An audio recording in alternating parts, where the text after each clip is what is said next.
Vamos a ver una práctica hoy de cómo realizamos lo que denominamos un test de permutaciones. Con el test de permutaciones lo que queremos es hacer test que no dependan de la distribución original de los datos o hacer test en aquellas situaciones en las que la obtención de la distribución muestral sea complicada. Vamos a hacer test de permutaciones para una muestra, para dos muestras y para un coeficiente de correlación, aunque lógicamente puede ampliarse a muchas otras situaciones diferentes. Bueno, pues vamos a suponer que tenemos una muestra de vinos de Ribera de Duero, como la que vimos en alguna de las primeras clases, esta que tenemos aquí, son 14 vinos, y vamos a suponer que queremos comprobar la hipótesis de si en la población la media vale 12,5. Bueno, ya sabemos que bueno, pues podríamos utilizar la distribución muestral, suponiendo que los datos proceden de una distribución normal, que tendría la misma, si la hipótesis nula es cierta, tendría esta media y podríamos aproximarlo mediante una t-student o una normal en el caso de que conociéramos la varianza. Bueno, pues vamos a suponer que no podemos suponer esa distribución normal originalmente o que no fuera posible o muy difícil calcular esa distribución t-student.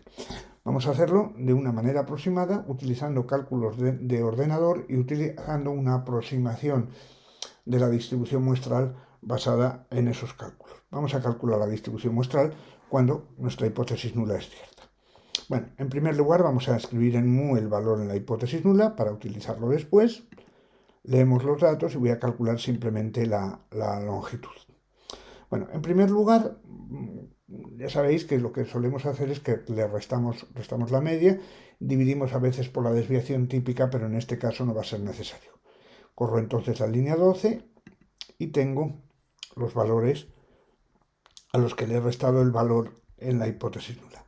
Si la hipótesis nula fuera cierta, pues aproximadamente la mitad de los valores estarían por encima de cero, es decir, tendrían signo positivo, y la otra mitad por debajo de cero.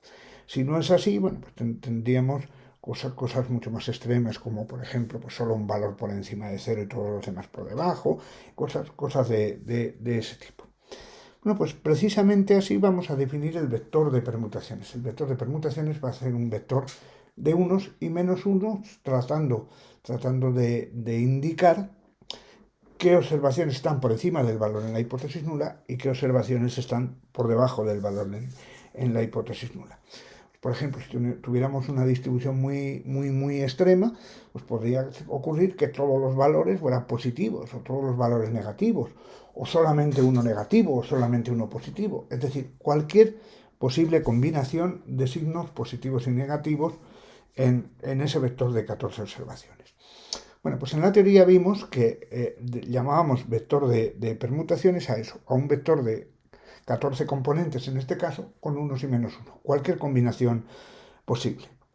También vimos, bueno, pues que lo que vamos a hacer en realidad es permutaciones de ese vector. Por ejemplo, bueno, pues voy a calcular el valor absoluto, porque pues si lo necesito después, y ahora vamos a hacer una permutación de ese vector de unos y menos unos. ¿Cómo puedo hacer la permutación? Pues simplemente voy a tomar una muestra del vector menos 1 y menos uno, una muestra de tamaño n, lógicamente tengo que tomarla con reemplazamiento. Bueno, pues por ejemplo, si yo lo hago en este caso de aquí, bueno, pues la permutación que me sale, veis ahí un vector de unos y menos uno. Si yo volviera a repetirlo otra vez, corro esta línea otra vez y bueno, veis que tendríamos un vector de unos y menos unos diferente. Bueno, pues lo que voy a hacer es tomar, en principio, todas las permutaciones posibles, o todos los vectores posibles de esta manera. En este caso son muchos, es 2 elevado a n, en la práctica tenéis cuánto vale ese valor. Bueno, pues lo que vamos a usar es el método de Monte Carlo, es decir, de todos esos vectores posibles, vamos a tomar solo algunos. En este caso, por ejemplo, he puesto 10.000, pero podrían ser 1.000, podrían ser 20.000. Bueno, pues vamos a tomar permutaciones del vector, vamos a tomar 10.000 permutaciones. En esta línea de aquí, en la 23, le digo cuántas, y en la 24 lo que voy a hacer es obtener una matriz de permutaciones. Si le echamos un vistazo a GMAT, por ejemplo, intentamos verlo, pues veréis que, bueno, pues GMAT es un vector que tiene unos y menos unos, cada columna es una permutación, cada fila se corresponde a los 14 elementos que tengo. Luego veis, tenemos vectores de unos y de menos unos. Eso es lo que hemos conseguido aquí. Bueno, pues lo que vamos a hacer es simplemente para cada una de esas permutaciones vamos a calcular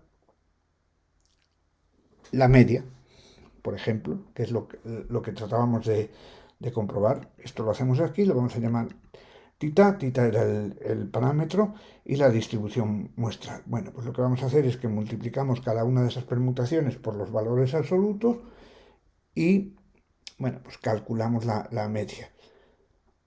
Aquí lo tengo.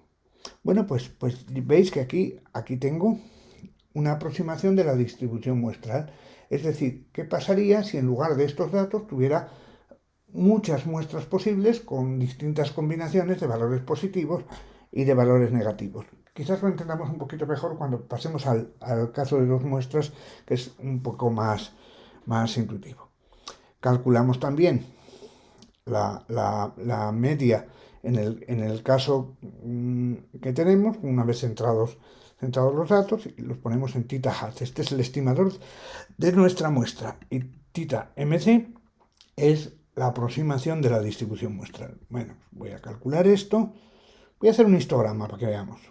Mirad, aquí tengo mi aproximación de la distribución muestral del estadístico cuando la hipótesis nula es cierta. Es decir, para todas las posibilidades que se pueden dar en mis muestras con distintas combinaciones de signos.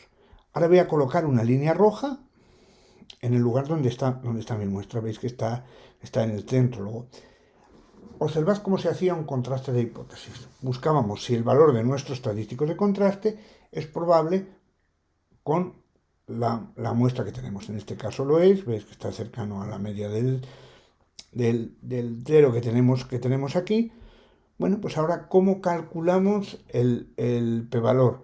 Si tengo un contraste bilateral, pues lo que habíamos dicho, que el p-valor o el nivel de significación alcanzado es simplemente, vamos a contar cuántos valores de la distribución muestral en valor absoluto, es decir, tanto a la derecha como si sitúo este aquí y a la izquierda, cuántos en valores absolutos, cuántos valores de la distribución muestral superan al estimador de nuestra muestra. Lo dividimos por el número total de muestras que hemos tomado y ahí tenemos nuestro p-valor. Si yo lo señalo y miro aquí, pues el p-valor es 0,8066, es decir, aceptaría la hipótesis nula. Si los tengo, por ejemplo, puedo tener un contraste bilateral, pues o unilateral, por ejemplo, unilateral inferior, pues lo puedo reajustar también y entonces veríamos que el p-valor es un poco diferente. Cuando tengo un unilateral inferior, pues lo que tengo que calcular es la probabilidad por debajo del valor muestral rojo. Si tengo un unilateral superior, tengo que calcular la probabilidad o el número de muestras que tienen valores por encima de nuestra muestra particular. Bueno, pues lo podría calcular de distintas maneras. Observad una cosa, observad que si repetís vosotros lo mismo que yo acabo de hacer en vuestro ordenador, probablemente no os va a dar los mismos valores, nos va a dar exactamente los mismos valores. ¿Por qué? Pues la razón es muy sencilla. Cada vez que repetimos este procedimiento, nos va a obtener una muestra distinta y por tanto, bueno, pues los valores finales van a ser diferentes. ¿Qué hacemos? Ya lo hemos contado alguna vez. ¿Qué hacemos en el caso de que queramos reproducir esto después y lo podamos reproducir de forma que salgan exactamente los mismos valores? Bueno, pues lo que hacemos es colocar la semilla en un valor determinado, por ejemplo en el 0, lo voy a colocar aquí, de forma que si yo vuelvo a repetir todo este procedimiento, me va a salir siempre el mismo p-valor. Esto es interesante, por ejemplo, cuando tengáis que hacer vuestro trabajo para el final de la asignatura. Si vais a utilizar este test, entonces si lo vais a repetir varias veces mientras lo redactáis, imaginaos que se os olvida guardar todo y lo tenéis que volver a hacer. Bueno, pues os va a salir una cosa diferente. Si colocáis la semilla en un valor determinado, os va a salir siempre lo mismo y lo podéis reproducir. Bueno, pues lo que vamos a hacer aquí, vamos a poner todo esto en una función, permutación para una muestra. Bueno, pues las funciones se definen de esta manera. Le damos nombre a la función, ponemos el símbolo menor y el menos o el igual, la palabra función, y entre paréntesis vamos a poner los argumentos. ¿Cuáles son los argumentos? Bueno, pues los argumentos son x, que será el vector de observaciones, la función que vamos a utilizar para hacer los cálculos, que básicamente es como se calcula el estimador del parámetro que vamos a utilizar en la hipótesis nula. Vamos a poner el valor concreto del valor del parámetro que queremos contrastar, el número de muestras, si la alternativa es bilateral, unilateral inferior o superior, y si queremos podemos poner la semilla para que sea reproducible de unos casos y otros. Bueno, pues todo lo que hemos ido haciendo en los pasos anteriores lo vamos a ir colocando en una función general. En primer lugar, restábamos la media. Bueno, para no ocupar más sitio lo vuelvo a poner en x. Ya tengo x menos la media. Calculo la longitud del vector, el número de datos. Y ahora, bueno, pues calculo el estimador para mis datos. Vamos a hacerlo ya con los datos transformados, que es mejor. Bueno, pues entonces, si le proporcionamos un valor para la semilla, entonces lo colocamos. Si no le proporcionamos ningún valor para la semilla, pues le dejamos que calcule los números aleatorios como él crea conveniente. Bueno, entonces tomamos, como en la línea aquella que pusimos, las muestras del vector de permutaciones. ¿Veis? Para eso tenía que calcular la longitud del vector, porque la voy a colocar aquí.